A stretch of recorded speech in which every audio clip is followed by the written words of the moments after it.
nekk déggoon na sax ñu ne aïsata APR dinaa ko fi wax dëgg la nag wante nag dafa am loo xam ne lan moo tax sama xel bi jógee ci APR muy lam dinaa ko fi wax te du affaire moom fekk laa koy def te lu ma dëggal la te nit ñi buñ ma seetaane dinañ xam ne lu ma dëggal la aboo dana ma posté xibaar yu wér te wóor ca tàng ba abonnez-vous pour ngeen di mën di jot suñuy vidéo leen jégalu tamit parce que j'espère xaaraat bi yàgg ñu trop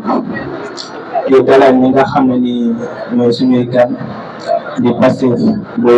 Mbacké Touba Mbacké di leen dalal di leen xamante ni fii mooy Combe fii mooy dëkk boo xam ne ni am na ñu bëri dañ ko naan Roko mais nekkatul Roko dëkk bu mag la tamit di leen xamante ni ci période bi ñu toll la moo tax mbir mi demee nii loolu rek la mais nag di jégalu ngeen waa dëkk bi tamit li ma leen doon faral di wax parce que j'espère que du première fois man na taxaw fii di jël parole non yàgg naa fi taxaw di jël parole li ma leen doon wax mooy que ni yéen suñu parents yi lay njëkkee ñun jeunes yi ñun ñoo soxla ngeen jàppale ñu yàlla xam na ni fi ñuy visé bu baaxutoon duñ ci ànd mais xam nañ que ni li si biir mooy bu baax di leen naan yéen suñu yaay ak yéen suñu baay ngeen voté liste bii parce que li nga xam ne nii def nañ ko moom yóbbu Diomaye Faye moom suñu président de la république Ousmane Soko suñu premier ministre di leen xamante ni pour ñooñu liggéey dëgg foo ñuy jox leen assemblée majorité assemblée biñ jëm te soo mënul sax ay 100 députés plus de 140 la ñu wax ak leen ko ay te nag di leen xamal ñun waa Combe dama bëgg majorité bi nga xam ne ni moom la ñu am te incha allah dañ ko am le 17 novembre biñ jëm dama bëgg yéen waa Combe bu ñu am majorité boobu ñu waa Combe nañu am loo xam ne ñun dañ ko ciy def mu nag jël suñuy teel fajar teel ñu dem voté ji lan la ñu waxoon présidentiel bi xam nga dem voté ji mbokku juillet bi te yàlla xam na loolu la yàlla def jour boobu bu ma xëddee 6 heures laa ñu yeewoo dem bureau ba foofu laa nekk foofu laa ndogoo 19 heures laa ñibbisi ñuy jàpp 20 heures laa ñibbisi yàlla xam na ni noonu la demee donc di leen ñaan te yàlla tax yéen waa Combe ngeen voté liste bii nga xam ne mooy Pastef les patriotes waaw bu dee patriote mooy ki nga xam ne dafa bëgg dëkkam donc damay ñaan ngeen taxaw ci loolu noonu bu ñu jógee foofu dama ñëw traité ci ñi nga xam ne ñooy suñuy député muy kan muy Serigne Ahmad Lo ak soxna Fatma Mbodj ak soxna Khady Sow ki nag nekk fi mooy Serigne Cheikh Thioro Mbacké dama leen di ñaan yéen bu ngeen demee ba yàlla dénk ñu place fële ci assemblée nationale bu leen fàtte dëkk bii nii te li may njëkkee bu dëkk bi de commune Dara Ngaabu dëkk bi ñor na ma trop mais yàlla xam ne commune Dara Ngaabu ñor na ma lépp loo xam ne dama koy xeex commune Dara Ngaabu lay njëkk xeexal ba pare soo xeexal li nga xam ne nii mooy sama dëkk loolu laa bëgg dama bëgg nag ñun jeunesse bi fii commune Dara Ngaabu dañu sonn côté éducation dañu sonn trop ak leen koy am pagay ay élèves yoo xam ne dañu war di jàngi dañu war a def composition ou bien devoir fii la ñuy nekk ba 9 heures déjà da ngay perdre 1 heure de temps ou bien 30 minutes loolu du yoon en tant que élève nga war a teel a dem sa xel mi daaw nga xam ni ngay def mais toog ba 30 minutes nga perte ko nan ngay amee yaakaar que ni di nga am mooy li ngay def dañ leen di ñaan te yàlla tax bu leen yàlla dénkee pala bu ngeen di xeexaale leen commune Dara Ngaabu loolu rek laa am lu ma leen di ñaan parce que le reste moom bëri na trop mais nekkul loo xam ne mun naa toog fii di ko lim parce que dëkk bi ñun bu ñu bëggee dem bu ñu feebaroo ou bien suñu maire yi tawat dara lañ leen di yóbbu ñaata kilomètre loolu du yoon et pourtant fii nga xam ne nii mooy Combe ou bien Kër Yacine zone bii nii mënoon nañu am même bu fekkee benn poste de santé ou bien dispensaire bu ñu amee ay problème dem faju ci foofu noonu li mooy li nga xam ne lii loolu laa bëgg ngeen jàppale ñu fi heure bu leen yàlla maye fara fara ci assemblée te yàlla na ko yàlla def ci barke laa ilaha illallah. yéen délégation bu Pastef ñoo ngi leen di dalal jàmm fii ci Thiombe di leen ñaanal nag tant yi ngeen fi ñëw fii yàlla na ci yàlla wàcce barke ba lépp li ñu ci jublu woon yàlla mayuñu ko ci barke Seydina Muhammad. man nag ku nekk déggoon ne sax ñu ne Aïssa tey sax bëgguma woon a wax waaye wax bi da du mënut a ñàkk parce que ma wax mu dañ naan ne dañ doon wax lan moo tax wax na te ñëpp bu la jàppee naan la waxal amoo fooy jaar tamit faw nga topp seen liggéey def ko ku nekk déggoon ne sax ñu ne Aïssata APR dinaa ko fi wax dëgg la nag wante nag dafa am loo xam ne lan moo tax sama xel bi jógee ci APR muy lam dinaa ko fi wax te du affaire naam fekk laa koy def te lu ma dëggal la te nit ñi buñ ma seetaane dinañ xam ne lu ma dëggal la abo dana ma Pastef ma ne ko dimbali ñu ci Pastef ñu dañoo wax Macky Sonko dafa yëngal dëkk bi yëpp dafa yëngal waa Sénégal yëpp kon ñun waxuñu dara ci Sonko abo bàyyi bu guddi ñëw sama néeg mu ne ma Aïssata kanaa yow bëggoo suñu avenir kanaa yow bëggoo soppeeku ci biir dëkk bi wala kanaa yow bëggoo suñu avantage ma ne lu tax nga wax ko mu ne ko xanaa xamoon ne jeunesse bi kese moo topp ci Sonko te jeunesse bi mooy suñu yaakaar ñun ñëpp defe naa ne jeunesse bi mooy seen yaakaar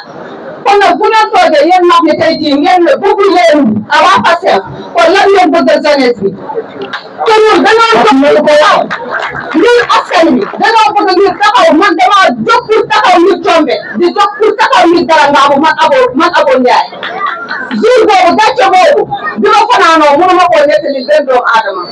ma wëjjuwaat sama xel nag delloo si waat ci Pastef man nag dama naa ba sama xel ci boppam dafa jël ci politique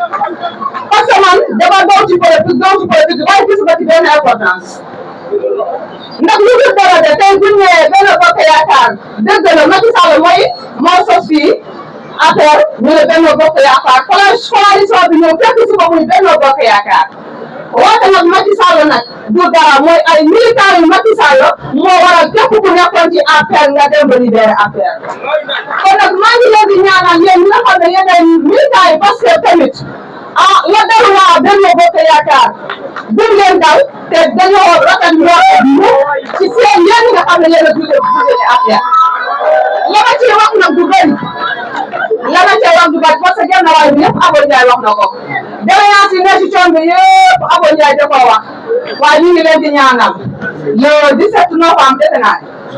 incha allahu ndaw bi nga xam ne moom dañuy seetlu dañuy am majorité au assemblée nationale ba lépp lu ñu jublu yàq la sookal te Seydina barke Seydina Muhammad sallallahu alayhi wa sallam. asalaamaaleykum wa rahmatulah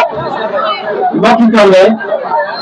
maa ngi leen di nuyu yéen ñëpp ci seen tur ak seen sant ñoom ma ci jiital nag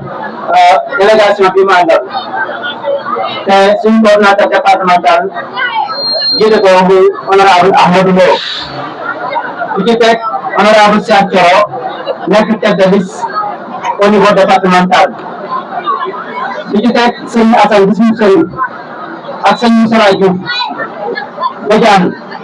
ku leen jur nag honorable Fane Mbodj Khady Sow Ngoné Diop honorable ak mboolem délégation bi yëpp tey nag bu ma jëlee kàddu fii jëm naa fi ma kàddu fi ma ko war a jëlee ndax Thiombe ak Kenki parce que benn la te man doomu Kenki laa jeune Thiombe nii Kenki lañ daa jàngee Kenki c'est à 3 kilomètres d'ici kon ñoom ñoom réalité yam Kenki moo am fii à Thiombe kii sama professionnel ñu ngi fi muy Ndongo Faye professeur la man na Faye professeur la et tant d'autres yoo xam ne cité ma leen kon tey bu ma ñëwee fii ñu jox ma carte dama am fierté ci jël carte li ma leen di wax nag mbokki Thiombe mooy ku woteel Pastef woteel tête de liste sëñ Cheikh Thioro woteel Ahmadou Lo Fane Mbodj Khady Sow Jokalante Diaw mi ngi mel ni Baba Ndiaye mi ngi ko dem. ak ci leen Baba Ndiaye ndax ñoom dañ daan investir ci liste bi yàlla dogal bi ñu tànn ma ngir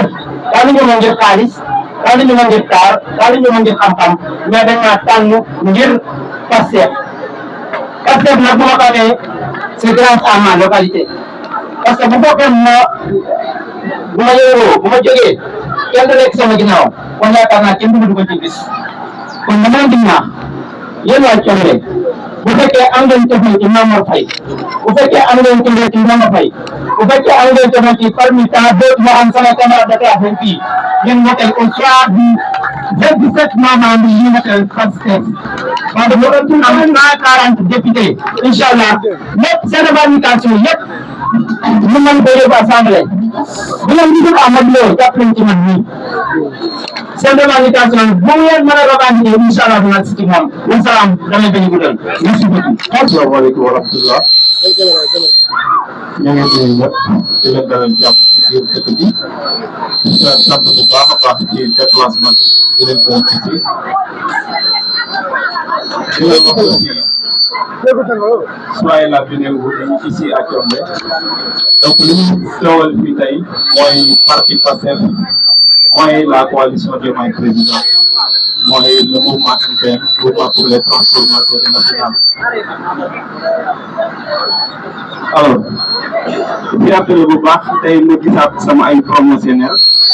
gis tamit le président de l'amicale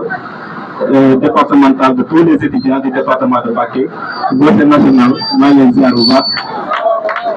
parce que moom moo teewal étudiants yi ci département bi 16 communes yëpp te gis nañ bu baax a baax liggéey bu am solo bi nga xamante ni ñu ngi koy def pour commune bi pour département bi en général donc gouverneur ñoo leen di sant bu baax a baax di nga wax rek waa Thiomré man seen doom ci rakk seen jarbaat El Hadj Ka man maa fi teewaloon le professeur Mary Teuw Niane comme ngeen ko xamee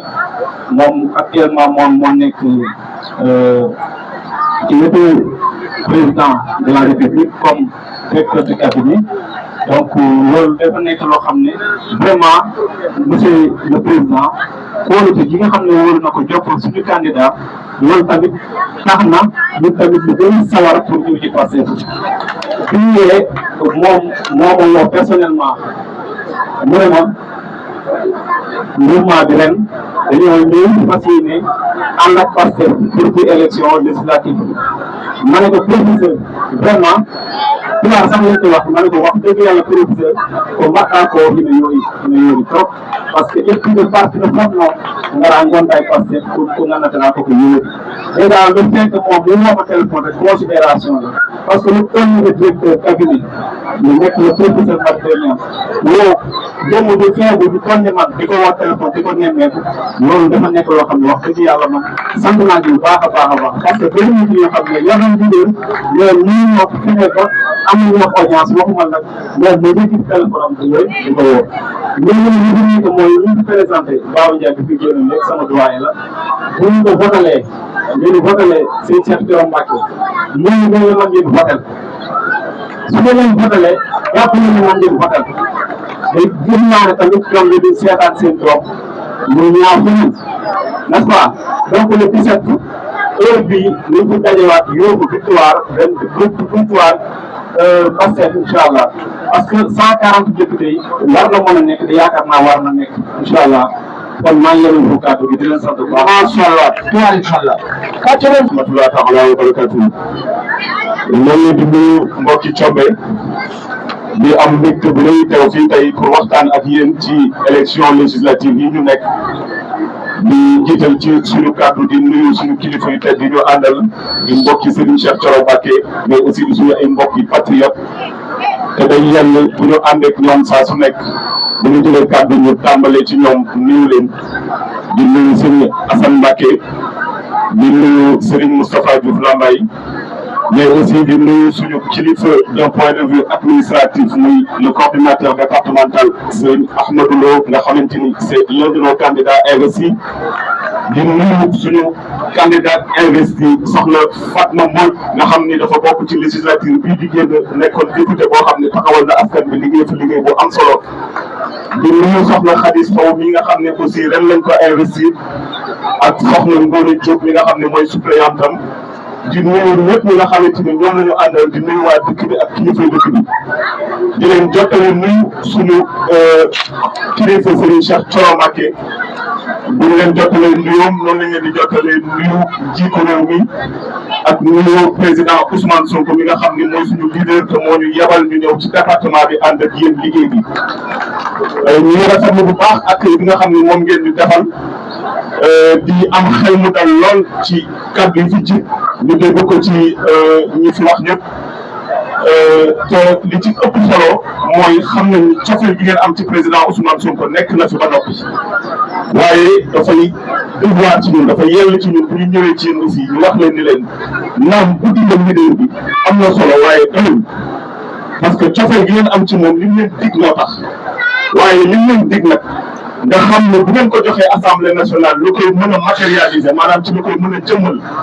mooy dafa bëgg dëkk yi nga xam ne mooy dëkk yi nekk ci kaw gi nga xam li ëpp ci li ñuy dundee d'un point de vue économique maanaam ci wàllum koom mbay mi la mu fexe ba jox leen ay jumtukaay yoo xam ni tey doo dañuy am baykat boo xamante ni dafay bokk ak taxawaay baykat bi nekk Côte d'Ivoire baykat bi nekk Afrique du Sud ak baykat bi nekk France wala baykat bi nekk Amérique baykat yooyu lan la ñu am lu ñu bokk mooy bay fas ak ay nag ak ay machine dafa xeew mbay moo xamante ni da ngay bay pour am ci loo xamante ni as tuut loo dundee as tuut nga dem jël ko wecceeku ko ci marché luuma yi ak yooyu dafa yorul ay kër ndax ñun 3 mois la ñu am ci nawet bi li ëpp ci at mi 3 mois la ñu am yuy taw li ci ëpp ci at mi du taw mu ngi nag dafa bëgg créer loolu ñuy wax l'autoroute de l'eau maanaam réew mi dañuy jëlee ndox mi ci point de chute yi mu am lac de Guiers ci la bokk waaye du lac de Guiers rek am nañu fleuve Sénégal ndax Sénégal ndox moo ko wër ndox moo xamante ni mën nañ ko utiliser bay suuf ak taw bi ñuy taw ndox bi nga xamante ni fu mu toll nii dafay déborder ak li nga xamante ni mooy dérangement climatique yi ndox yooyu yëpp mën nañ koo recycler traité ko